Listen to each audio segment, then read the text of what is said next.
I really grew up at CMS. And in that role at CMS, I was the one creating, I was a SAS programmer creating a lot of the payment systems, the fee-for-service systems that we're trying to get rid of today. But my journey took me from CMS into consulting, where in consulting, I got to work on a lot of the value-based care programs that were coming out of CMMI when CMMI was brand spanking new. And then my career took me to the Maryland Hospital Association, where some of you may be familiar. Maryland is a little bit advanced when it comes to innovation, doing global budgets, doing things of all-payer model system. So I was running the strategic analytics practice there. So a lot of focus on how do we improve quality at the same time where we're trying to really reduce total cost of care? So just wanted to lay that foundation and background for you, because as much as I love my CEO role at the PCA, I am even more happy and comfortable when I'm just looking at spreadsheets and figuring out how to solve problems with data. So the way this tool came about is, because I love data and math does not lie when you're using it correctly, we kept hearing of the same challenges communities health centers were having over and over again. And I'm just going to list those challenges. And I would love to see you all put in the chat if any of you have experienced at least one of these challenges. So the challenges are struggling with meeting unique patient count goals that was stated in your 330 grant applications, managing no-show rates, providers not having enough time to close notes, and then also just things around panel size questions. How many patients should a provider have on its panel? As well as some pressure on the finance teams of, is there enough revenue coming in that we can really recruit and retain the number of providers that we need to really see all the patients that are waiting for appointments. So hoping to see in the chat or hear from the chat, have any of you had any experience with at least one of those complaints?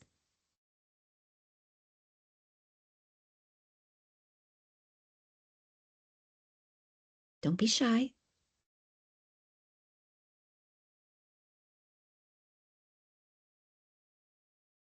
Nothing in the chat so far, Nora, but in my position, I've definitely heard these complaints from our members. So I definitely think this is a hot topic. Cool. Okay, thank you. Thank you, Stephanie. We'll keep going then. And in our finance group at the Mid-Atlantic Association Community Health Centers also is a little bit quiet. So that is okay too. So the way this tool works is it's very easy to use. Everything that you see here at the top that has is in a box and it's white, that's where each center can fill in information.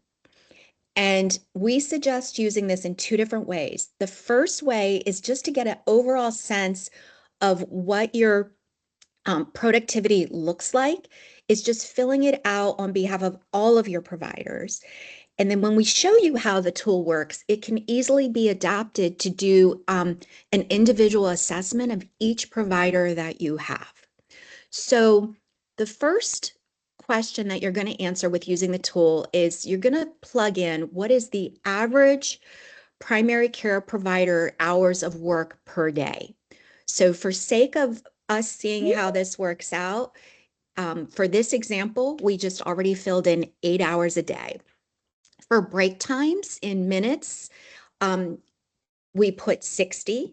And that 60 minutes, it doesn't matter how it's used. Maybe it's a half hour on the front end of the day, a half hour on the back end. What we just need to know is what is the total time of break in minutes. And it's really important that when you're looking at how to fill these things out, we're specifying what the unit of analysis is for each measure. And it may not make sense to you of how it all comes together, but really pay attention to how in the gray bar, what's being asked for. So the next thing that you're going to do is you're going to identify the scheduled visits that you aim for each day and that you're really trying for. This is not going to consider no-shows yet, but if you're trying to schedule 22 patients per provider each day, that's where you would fill out 22. Then what we're going to have you do is think about the average minutes per patient that each primary care provider is spending. So we know that certain providers spend longer times with patients. 15 minutes is kind of a good benchmark. And these are also assuming that providers are really well supported with medical assistants that are really working at top of license. We see this number fluctuate of how many minutes a provider is with a patient based on that MA support. It can also be based on technology. If you're not using scribe services, maybe there's a longer time that your providers are with the patients. Then we have a no-show rate, and we don't want to just capture no-shows. We want to capture cancellations that do not get backfilled. So sometimes if we're just looking at no-show rate, maybe that's 15%, but then when you include all of the cancellations that weren't backfilled, maybe that gets up closer to 20%, even 25%. And then the last data point that you're going to fill out is the total days off per year. And in here, you want to include CME and admin time. So as an example, if any of you have, like some of our centers did, of where maybe there's 4 hours of admin time a week, you want to include that 4 hours, but you'll calculate it up to what it looks like for the entire year. So again, the unit of measurement is important because what we're trying to get to is a calculation of the total days off per year for each provider. So that 41 is a combination of CME time, admin time, vacation days, sick days, whatever you give as an organization. And then once you have all of these things plugged in, there are automatic, the tool is locked, it has automatic calculations, but what it does is this first round of calculations from row 19 is going to say, okay, if we scheduled 22 visits per day per provider, and we know that each provider spends about 15 minutes per patient, this is where the math doesn't lie.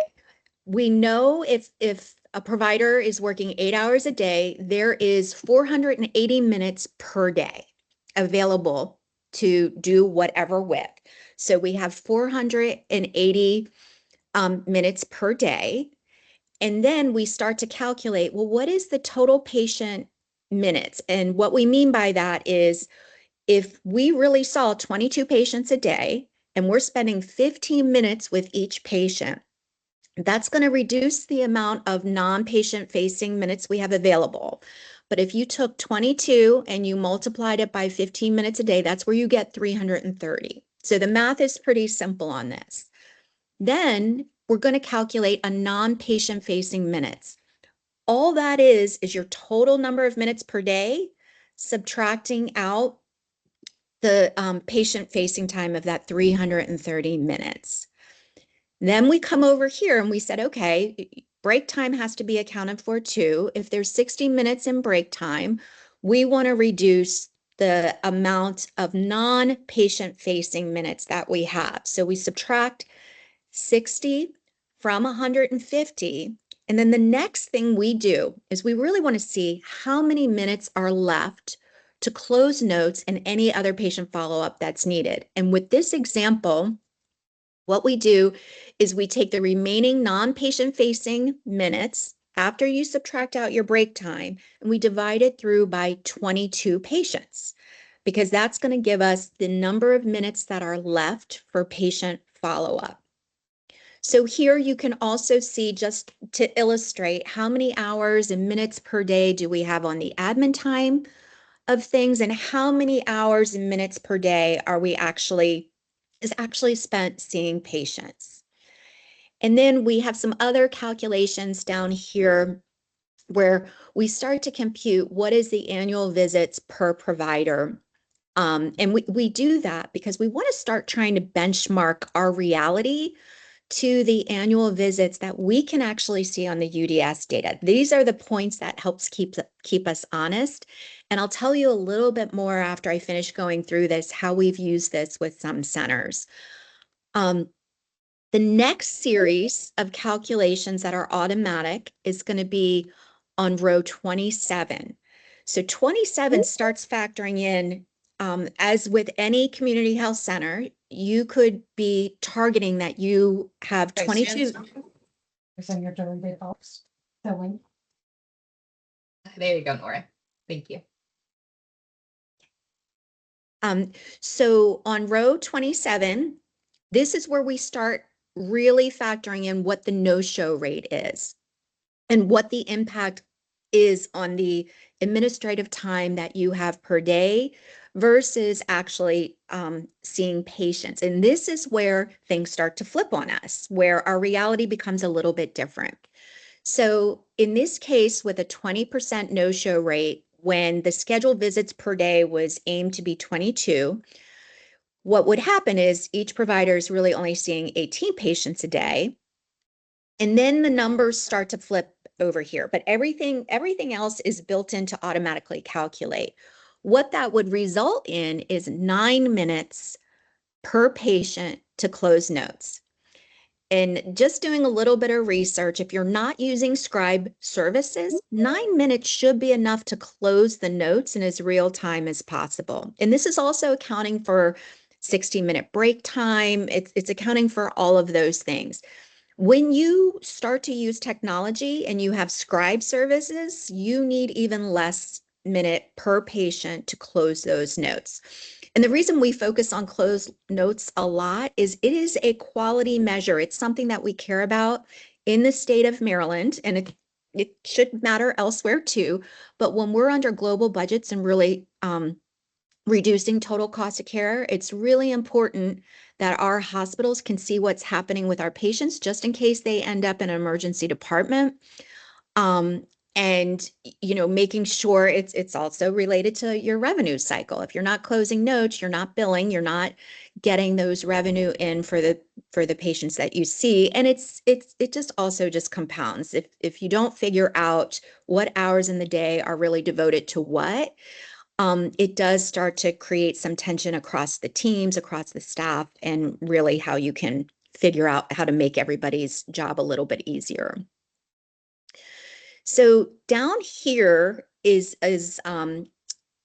on row 31 is similar to what we did on row 23, but that was before we accounted for the no-shows. We start to figure out what is our annual visits per provider. And again, this is your litmus test that this is working.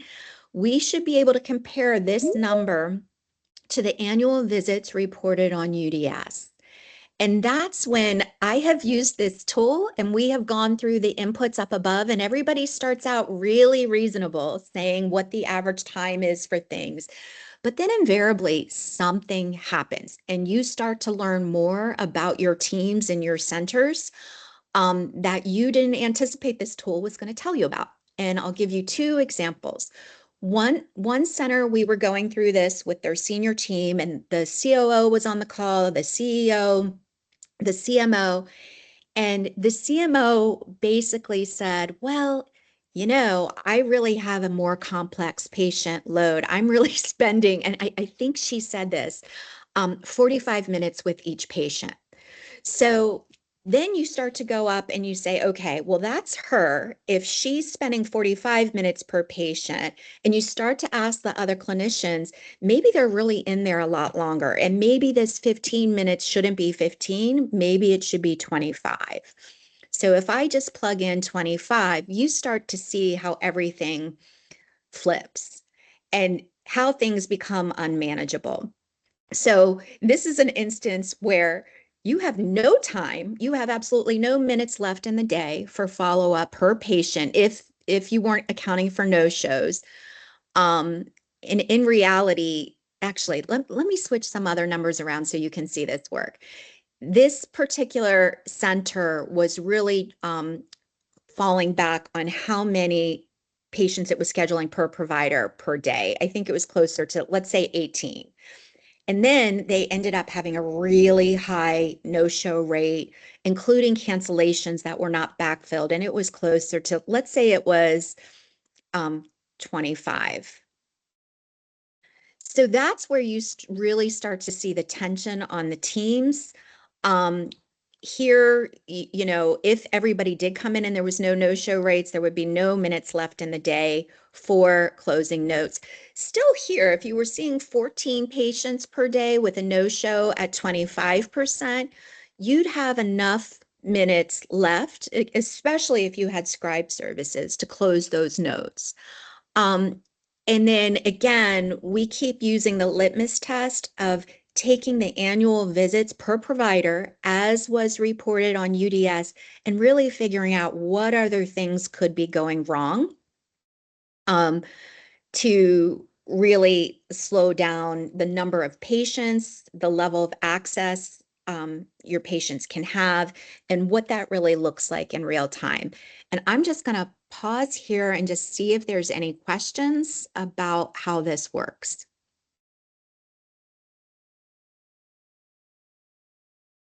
None in the chat so far, but I'll be sure to keep an eye on it and let you know, Nora. Great, great.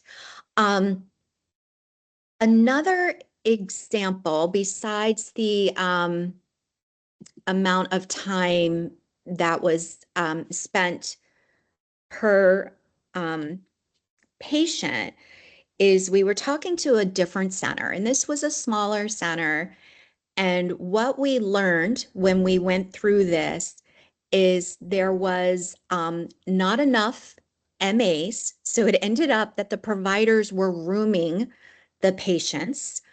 And then of the MAs that were there was a little bit of trust issues with the CMO and the MAs that they had.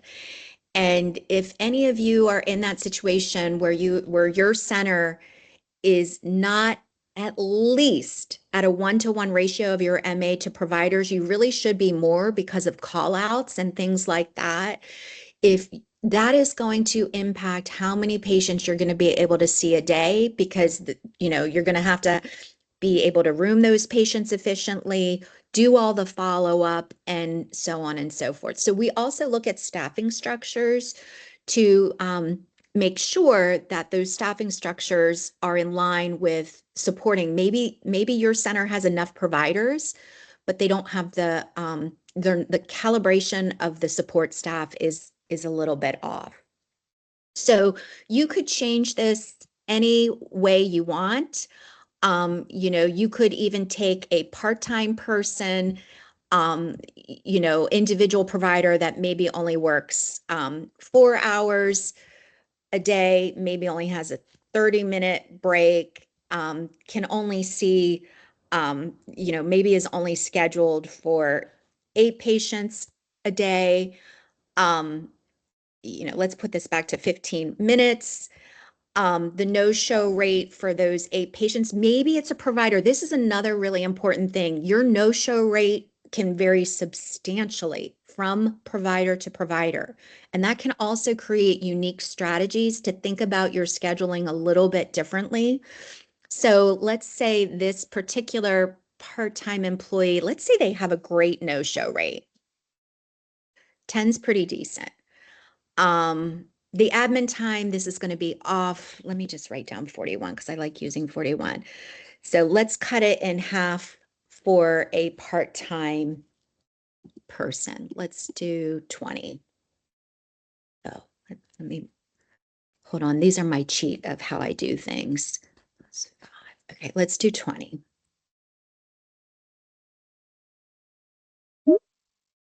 Okay. So you'll see how the math always maths. If you have a provider who is working 4 hours a day, you will only see these hours right here always add up to 4 hours, right? Same when you start factoring in the no-show. The way these calculation works, everything is automatic. You're only going to have 4 hours total. But then you start to see, okay, again, if there was no shows and all 8 patients came in, this person has plenty of minutes to close notes. They probably do not need any additional admin time with 11 minutes per patient allocated. So even with not accounting for no shows yet, they have plenty of time to close notes. Then you come down here and you start to factor in the no-show rate of just 10%. 10% would mean that they're seeing 7 patients a day, but that's going to up the amount of time they have to close notes up to 14 minutes. So you can also use this tool to make individual decisions with each provider of how much time do they really need to close notes. If I switch this back and to a provider who's really efficient, and let's just say they work 9 hours a day, they have 60 minutes of break time, they have a scheduled number of patients. Let's say because they work 9 hours, let's try to get that up to, I know this is a little scary. Let's just say it's 24 patients a day. Let's still say it's 15 minutes. Let's say they have a no-show rate of 15%. Let me put that number back at 41. And then let's start to see how this plays out. So if all the patients came in for this provider working longer days with 24 scheduled patients a day, even without factoring in no shows, 5 minutes is not bad if you have scribe services. The scribe services are really going to help your clinicians close those notes. But even if you didn't, 9 minutes per patient after you factor in a 15% no-show is still going to get you 9 minutes left per patient, in accounting that they didn't see 24 per day, they saw 20 per day. I'm going to also pause here and see if anybody wants to play around with the numbers before I move to the next calculator. And this calculator we are sharing for free with everyone. We have spent time with Chuck and Molly and Stephanie, you know, using your PCA team to help you have conversations with your internal team can also help provide some objectivity in that when you start to really talk about how is time being spent during a day, it can be intense. People are stressed out. Your clinicians are stressed out. There's a lot of work to be done in a community health center. So having a kind of a third party navigate this calculator with you has worked really well for us. And like I said, we went into certain teams using this calculator where the entire team, the CEO, the COO, the CFO, the CMO, all your C-suite had no idea what the real problem was. And sometimes the real problem, like I said, is not enough MAs. Sometimes the real problem is, oh my goodness, I didn't realize that my CMO was spending more time rooming patients. So things like that. Any questions before I move on? Thank you, Nora. No questions so far, but we do have a comment just saying that this is kind of exactly what they've been looking for and how awesome of a tool this is. So Yay. We were right to kind of hype you up. We knew this would be something really exciting for our members. And I just want to remind everyone, you don't have to throw it in a chat. If you want to just come off mute, you're more than welcome to. But I'll pass it back to you, Nora. Awesome. And then when we send it out, the calculations are so simple. You'll be able to orient yourself again of like, well, wait a second, how are we doing that? But the reason we lock it is we lock the cells just for safety. We don't want the calculations to get screwed up. Like I said, we're giving this out for free. And the ability to play around with this over and over and over again, especially if the litmus test with your UDS annual visits doesn't come out right, if you do want to use it on a provider by provider basis, all of those things, we had it set up like this to be as user-friendly as possible. So as you can imagine, when we go through all of this, one of the most common questions we get, and this is weird because the state of Maryland is, we have one foot in the fee-for-service world and we have our other foot in massive value-based care arrangements. We're the first state that's going to the AHEAD model with the Medicaid population, and we've been in a demonstration for Medicare since 2021 with our FQHCs. That's a value-based care program on steroids. I love it. I can't speak highly enough about it. But these tools will still work under value-based care. And we can get into that a little bit more. But for the simple question of like, well, how many patients should each provider be assigned? What we saw, and we started our benchmarking work with Forvis. We love Forvis. When we started seeing the benchmarking that they were doing of per visit and per patient type analytics, what we really started noticing with all of our community health centers is many of them did not recover to what the productivity used to look like pre-pandemic.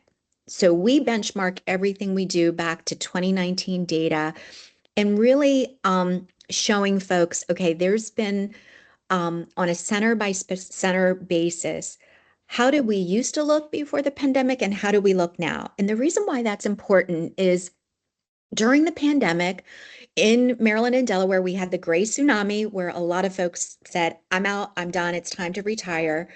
We, with recruitment and retention challenges within community health centers, we also had a lot of new folks coming in. And sometimes just what that new cadre of providers was used to, some of them didn't have even a reference point of what things looked like in 2019. So we show this data on a regular basis because we really think it's important. The new tools that we have in our toolbox to do remote patient monitoring, to do telehealth, those are all great tools.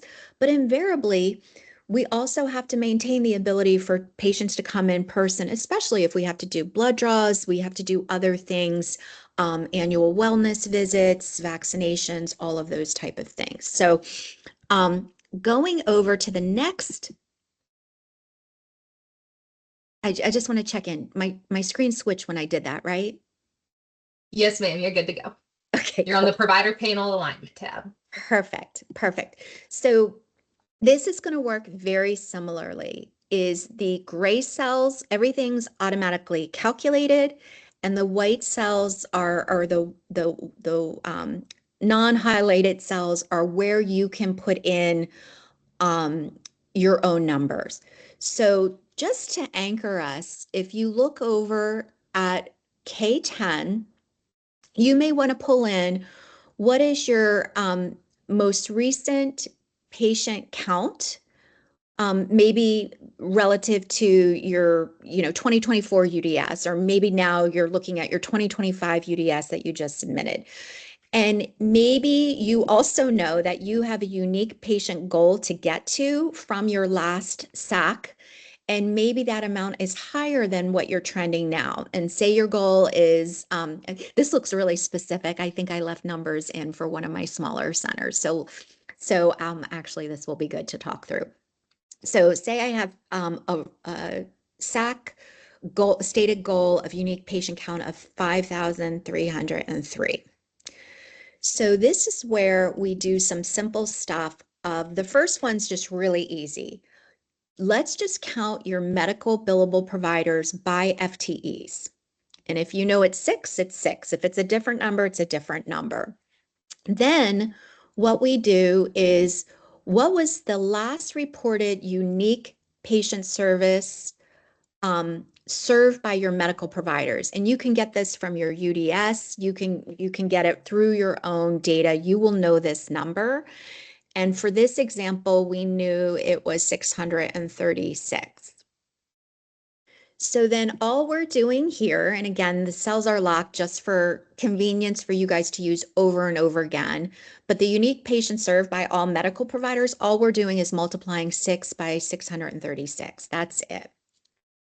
And then what we're doing here on row 15, this is a little bit convoluted, but I hope you can track why I'm doing what I'm doing.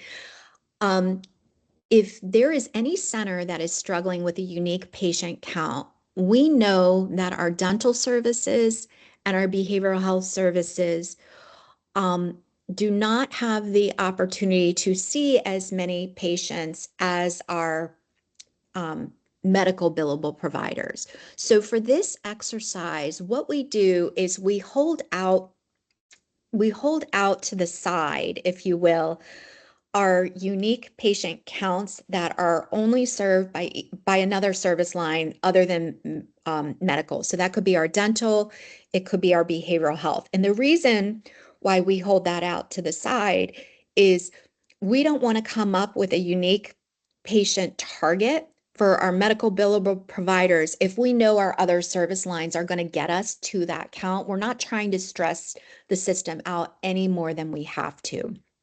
So that's what we do there. And again, it's automatically calculated because if you're taking your most recent unique patient count from, say, your UDS, and all we're doing here in this calculation is taking 4,370 and subtracting how many unique patients were attributed just to medical. And then we know that our remainder is 554. So then down here, you can start to play around with, okay, well, what is a target I can get to? I use 1,000 because when I start to benchmark back to 2019 and I see the difference of what folks, how many patients were being seen, the 1,000 is a general solid benchmark. Another way to think about it is if on average your patients are coming in 3 or 4 times, when you think of a per provider visit count of 3,000 or 4,000 4,000, that's a really high. That's going to get you into the really productive range. So that's another way just to think about it in the most simple terms. So then if we did have a patient panel of 1,000 for each one of our providers, again, these are automatic calculations in the gray boxes. We're just taking our FTEs of our medical billable providers and multiplying it by 1,000, that gets us 6,000. Then what we do is the total unique patients served. Here, I want to add back in how many unique patients were served by my other service lines. So all we're doing is taking that 6,000 and adding back in the 554 patients that were only attributed to my dental providers or my behavioral health providers and not getting medical services. So the next calculation is if all of this stuff was working appropriately and you really had 6 FTEs and you increased their patient panels to 1,000 engaged patients, and I say engaged because we can't just have panels where patients are unengaged or not being seen. This tells us how many FTEs do you need to reach that stated goal of 5,303. So in this scenario that we have played out, this means I really could have done the same thing if I only had 5 providers and reached my stated goal. Let me show you how that would work. So I have 6 providers now. I know they're only seeing 636 patients, but if we really did have the system set up to support that they could have a panel of 1,000 engaged patients. If I switch this to 5, I'll still reach my goal. And here's how I know I'll reach my goal. My stated goal over here was 5,303. If every provider I had was seeing 1,000 patients, that gets me to 6,190, especially when I add back in those unique patients who are being served by dental or behavioral health. Does this make sense? I know that it's a little bit convoluted of holding out unique patients served by medical or by your non-medical billable providers. But the reason why this was really important to do, where from our vantage point, is we had a couple centers that were in jeopardy of meeting their unique patient goal. So we really had to be able to use a tool to help them think about how they were assigning their providers patients, how could they get there, um, in a year's time? How could they get there in the next year's time is really what we were trying to go for. So we weren't trying to do anything too fancy with your dental providers or your behavioral health.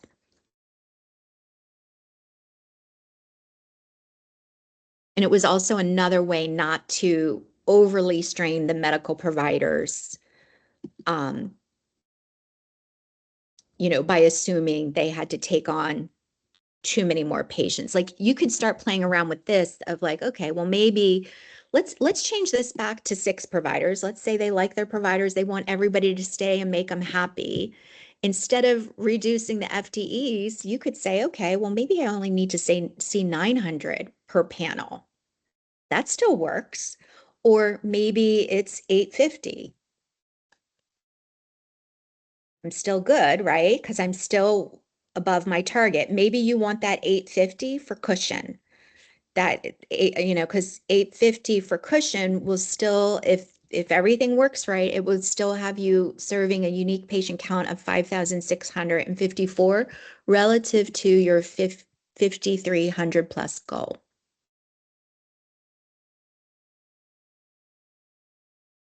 Any questions of how this works?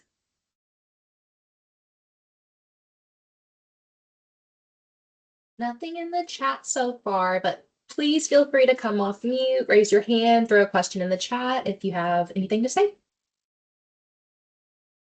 Nora, this is Chuck. I've got a question on the unique patient served per medical billable provider. You said your number for 1,000, or now it's 850 of unique patients that are engaged in their care. How can a provider find out if they get an attribution list from value-based contracts or something like that of patients that are engaged with them?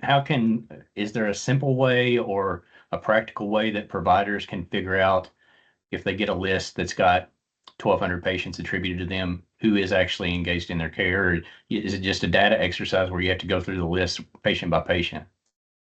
It probably is a data exercise. I would love, do you guys use Azara? We do, yes. Well, sorry, let me preface that. For our KIC, for our clinically integrated network, KIC, they do, but not as an association as a whole.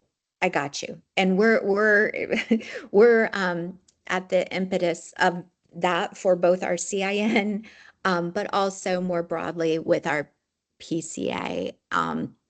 So what I would say is, because there's, what I'm used to in Maryland and Delaware is you have your, especially with our Medicaid MCOs, you have your list, you have your assigned patients to each center, and then the payer and the centers go back and forth of the unengaged patients, because you don't want to get a patient assigned to you that you're just never going to see. I do think data could serve that purpose, and I don't know if it's an analytic tool like Azara where you could take a list of attributed lives for each provider and really bump up against your visit data of like who really came in, because it can give you, that's why I kept emphasizing, Chuck noticed that I kept saying engage patients, because it does you absolutely no good. This number could be, let's pretend you have an engagement rate of 70%. And let's say, oh, I'm not going to be able to calculate anything because I locked the whole thing. Okay, I can do this if it was 1,000. So let's say you have an engagement rate of 70%, and you initially wanted it to be 1,000, right? 1,000, we knew we were good. But if of these 1,000 patients, only 70% are engaged. That's really taking you to 700, right? And then you start to run into issues. Because now I have a unique patient served. I'm close.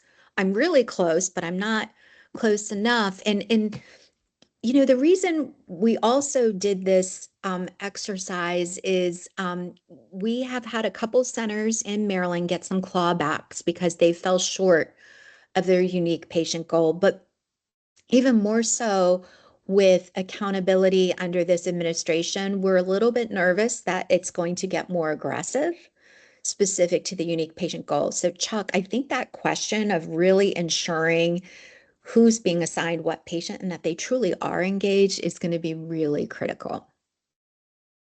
So I don't have any good answer, but it is something that data should serve us well in figuring that out.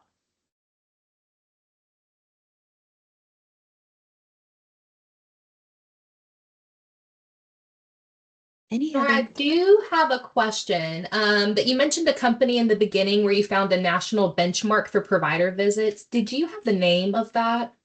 National benchmark for provider visits. So what, um, actually, yes, the name is Mac. Actually, what we were using is we have moved to doing a lot of our KPIs in-house now. So we use UDS to figure out where each one of our centers were for both the per provider visits and the per provider patients. So, and I keep using, like, we will look at all the years from 2019 to whatever we have available right now. And our centers are funny. They chomp at the bit. So instead of us having to wait till August to get their UDS data coming out of HRSA, they just lob it over the wall to us as soon as they've submitted it to UDS. So we will have an earlier look at 2025 data to do those benchmarks. But I have, when we do benchmarks, what we do is it's several different benchmarks. I always want to know where the center was tracking in 2019. So I will benchmark, and just think of line graphs. Looking at a line graph of what was your provider per visit count and what was your provider per patient count from 2019 to whatever the latest data you have with UDS is, 2024, 2025. And then we just do benchmarks in terms of the MAC median, the MAC 25th percentile, and the MAC 75th percentile. So then you only see 4 lines at any given time on a graph. And we're really just trying to say, okay, well, how are you trending relative to your own historical performance? But then also, how are you trending relative to your colleagues? And because we serve both Maryland and Delaware only has 3 community health centers, we combine everybody together. So we're at any given time, we're looking at 19 centers, 16 in Maryland and 3 in Delaware. Does that help? For other benchmarks, to be honest, we Google a lot and we try to find whatever we can. I like MGMA as some sources if I'm trying to figure out, what's a good MA ratio? What's a good, how many nurses do you need under value-based care versus other support staff? So we are constantly Googling. I probably am at the point where I need to buy a subscription now to MGMA because it's such a good resource. The other thing we do is I have some superstars in our state. I think I have one center that has some of the highest productivity I've ever seen, and I probably put them up against anybody nationally, but they also do fantastic with quality. And I remember, and some of you guys may giggle at this, I remember when I was new and I was green 5 years ago, I got so excited when I was looking at this data from the center. And I called up the CEO who comes from the finance world, so he pays attention to his numbers. And I'm like, oh my gosh, Brian, I need to know what you're doing. You have the best quality. You're killing it on efficiency. Your costs are so low because you have a lot of visits coming in. And he got really irritated. And he's like, Nora, I have to. My per visit rate is so low. That's how I have to survive. We have to keep cranking out to survive under fee for service. Um, Fast forward 5 years, that CEO now does love me because I started to figure out the business line much better. But at any given time, I'm going to know when somebody is being really cost efficient, but also when they have really good quality. And then when I know those two things, I start to look at their staffing models a little bit differently. So that particular CEO that I mentioned, who I'd probably put up against anybody nationwide who's fantastic, he does something interesting. He keeps up a posting of MAs nonstop. He just acknowledges that that's an occupation that we run through quite a bit. So at any given point, he's not going to take down a posting for an MA. And he probably runs on average a 1.3 ratio of MAs to providers. And that's pretty decent. Um, I'll have other centers where I'll look at how they're staffing. And this is another thing that we do is because we have so much activity with value-based care, really understanding how to use your nursing team and making sure they're working at top of license is really important. I have one center that's not doing so well, and I noticed they have no MAs and they have a bunch of nurses. If you have no MAs and you have a bunch of nurses, those nurses are not working at top of license. And I say that just to say unless you're telling me that your providers are rooming the patients, somebody has to be rooming the patients, taking the weight, taking the vitals. Um, Now, I will tell you that the other thing that we dig in with the staffing models is um, some of the centers that we have seen have the most success under these very innovative CMMI models that are run out of CMS.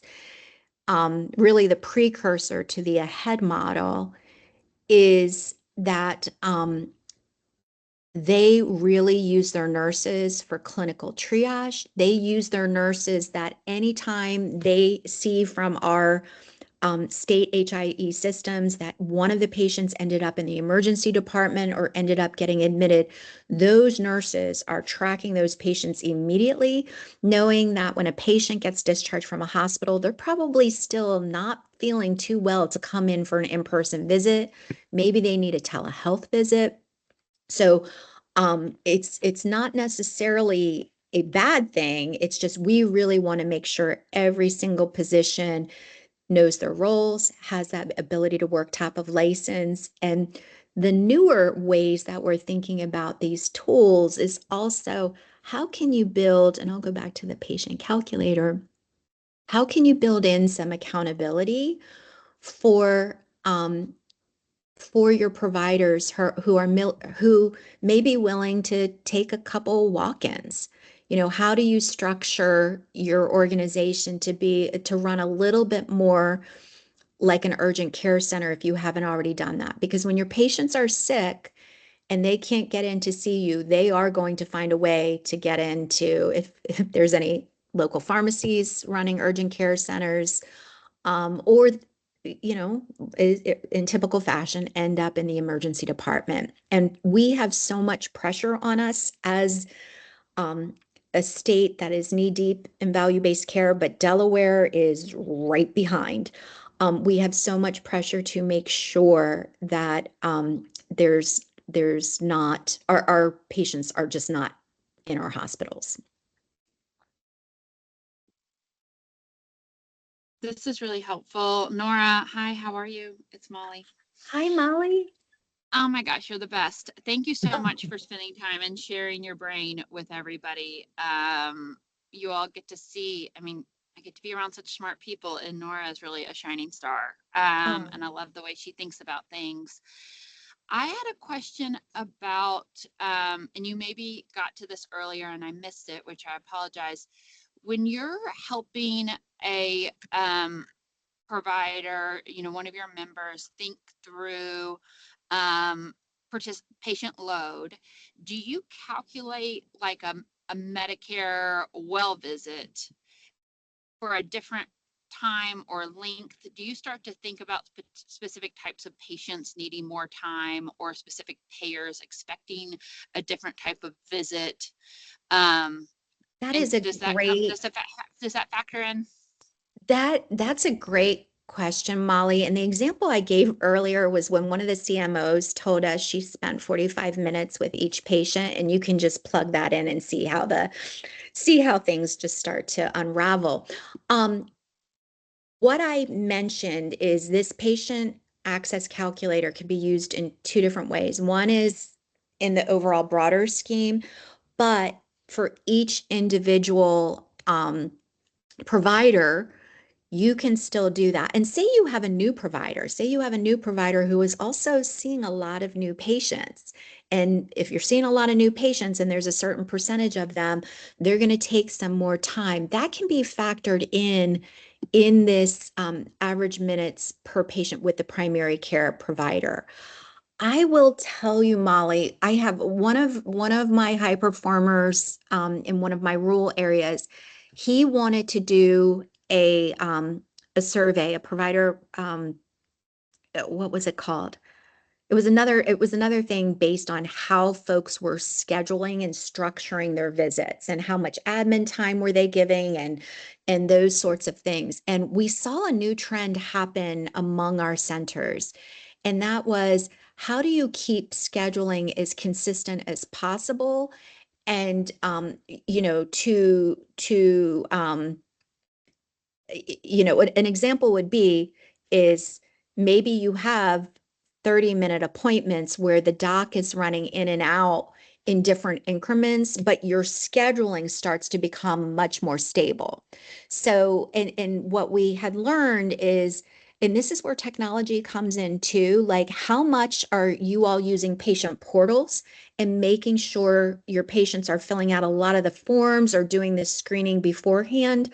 How much are you using iPads in the clinic to do some of the screenings that are mandated um, to happen? And that could be, you could have behavioral health screenings. We have so many screenings right now, but thinking about how to manage that time as efficiently as possible, and thinking about, well, wait, is the patient back in the room yet before this starts happening? Are they doing it online?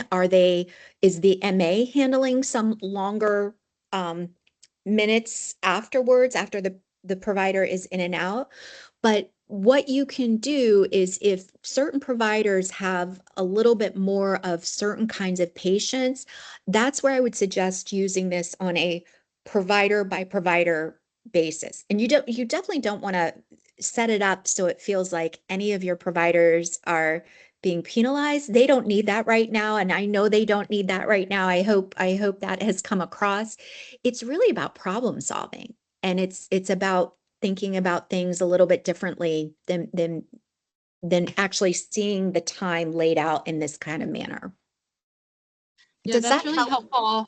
Yeah, because I was thinking about, just as an employer, or like, from the administrative side, trying to create an environment where your providers feel supported in what's necessary to take care of their patients, and also just managing expectations, or helping everybody realize, like, this is the reality of the situation.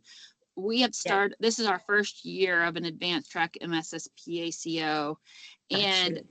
these patients are already patients, so they've been seen, under normal circumstances, kind of like in this particular provider, clinic before.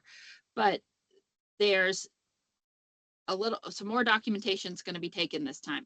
So it's kind of like how to help have a conversation with the provider, say, hey, I know that we have this new arrangement, and there's a new expectation, and we know that we're putting a lot on you, and that it's going to take a little bit longer, or like getting into Yeah, the Alidate app is going to take a little bit longer, or whatever it yeah, is. And so how do you factor in that in order to help the providers know that you're giving them some slack, but that's what's expected to be done at the same time. And that it's a little bit different. Yeah, I think the most important things, and I relegated it to a footnote, but it's really important. And it's these considerations down here. And I think it's what makes them feel supported. If you don't have enough MAs and looking at your ratios, you things start to become out of the provider's control because, right, you have safety issues, you have all of those things. Scribe services are huge. We have centers reporting back a lot of success, and we've got some old school providers that don't want to have anything to do with scribe services. So we even had one of our centers present on the results of a test, and we were giggling a little bit because most were very pleased with the services and couldn't speak highly enough about them. But one opted not to ever use it again, and that's okay too. But I think those things in terms of technology and really the whole reason why the FQHC model works is this team-based care approach. So not having enough pharmacists, not having enough social workers, not having enough MAs, all the folks that really help contribute to our success is really important. So I would focus down here first, and then also acknowledge not every provider is created equal. Some of them have their patient panels set. They've been with their patients for 15 years, and others are still building out who their patients are going to be. So even if you can emphasize a one size doesn't fit all, but at the end of the day, what you want to get to is some averages that make you functional. So even if I go back to the provider panel, if collectively every provider is doing something that does not help get to this 5,300 goal, as part of an overall management team, C-suite, everybody should be pulling on the same or rowing in the same direction to know the importance of that. I've had experience at annual meetings where we're really, really small. We don't have that many employees. We're up to 10 total right now just because we got the HCCN award. But we used to break out the clinicians and the HR folks and the finance folks. And I started reading the reviews from some of the sessions. And one review, we kept everybody in one room together to learn about big picture payment adequacy. And I recognized one of the comments from one of the CMOs. She filled it out and basically said she didn't understand how it related to her job. And I turned around to the team and I said, anytime we're doing advancements in the importance of figuring out the big picture financial sustainability of community health centers, the CMOs have got to be in the room. The HR people have got to be in the room. So we stopped doing breakouts so everybody could learn together. We'll still get occasional person that says, I don't know how this pertains to my job, but I think the bigger picture is everybody in C-suite should care about this. It doesn't matter if you're the COO, the CMO, the CEO, it really doesn't matter. You should care and you should understand it. Thank you, Nora. And I know we're at the top of the hour, so real quick, before I get in these two questions that we have here, I just want to remind everyone that there is an evaluation in the chat. Please fill out the evaluation in the chat. We will use the listing of who completed the evaluation to know who to send this wonderful tool to. So please don't skip the evaluation. But real quick, I have two questions in here. One is, in order to hit goals, do you try and reduce the no-show rates or do you work around them via increased scheduling? I love that question. What I try to say is no-show sounds like a dirty word. Your no-shows are not as bad. They don't have to have a big impact if you switch how you think about it. So say your no-show rate is like 20, and I think I did something wacky up here. Let me set back to 15. Say your no-show rate is 20, But say you build out a system where you bring all your providers together and you don't know which provider is going to have a no-show rate, but you do know that patients will call you and they have some urgent need and they're trying to get seen today, and maybe their provider is not available. What we really encourage our folks to do is start thinking more like you're an urgent care center, because that helps with engagement. It helps you control the destiny of your patients, especially when you're under value-based care. So the important thing is not that you have a 20% no-show rate, but if you have a system in place where Mrs. Jones calls up and she says, hey, I've got a fever, I've got this, can you see me today? And you politely say, well, Dr. Jones is not available, but we have Mrs. Smith, our nurse practitioner, who would love to be able to address your needs. Could you come in between the hours of whatever and whatever? And then have folks be willing to wait a little bit in your waiting room, just like they would if they went to CVS, right? And then it's more so how you fill your day back up, not that the no-show is a bad thing. It's how you function after that. I love that answer, Nora. Thank you. We got one more question. It says, have you found keyword phrases or key messages for the team at all levels, front desk, nursing, and provider, that seem to yield an increase of encounters? And if so, what training has been offered on the communication, customer service, soft skills, especially for new staff and new providers? That was a big one if I need to repeat it. That is huge. I can share with you after the fact. We do an annual survey like a lot of PCAs do, and we keep track of the soft training skills that are really in demand. What are the most important ones? We definitely, like the ones we have up right now, are customer satisfaction. We have, we always get the requests for new leadership training, and we work with a pretty interesting guy. He has, he's Lean Six Sigma, but even more important than that, he is an improv guy. So he teaches leadership with the yes and kind of philosophy. So I think even when I'm working with my team, when something gets really hard and one of them's like, we can't do that, I'm like, don't tell me we can't do that. It's the yes and so I think training, a lot of our annual meeting, a lot of our training are really focused on the soft skills, so it doesn't feel like it's combative, and you get more of that cooperation. But I'm happy to send some of that out, and I'm sorry if that didn't hit exactly. It didn't answer exactly. I think I absolutely understand the question. It's just that's $1 million answer I don't have. We don't expect it. Well, Nora, we want to thank you. This has been such a wonderful session. I don't see any additional questions, but I just want to thank you again, because I think this tool is amazing and will be so beneficial for our members. Well, it was a pleasure, and thank you so much for having me. I appreciate Thank you, Nora. Okay, thank you. And thank you. And just a reminder for the association, the next Medicaid wrap work group meeting will be March 24th. If you have any topics for suggestions that you would like to pass along for KPCA to represent, please just send them to me via email, and I'm happy to do so. And with that being said, fill out that evaluation, and we will see you guys in March. Thanks again, Nora. Bye-bye. Thank you, Nora. Thank you.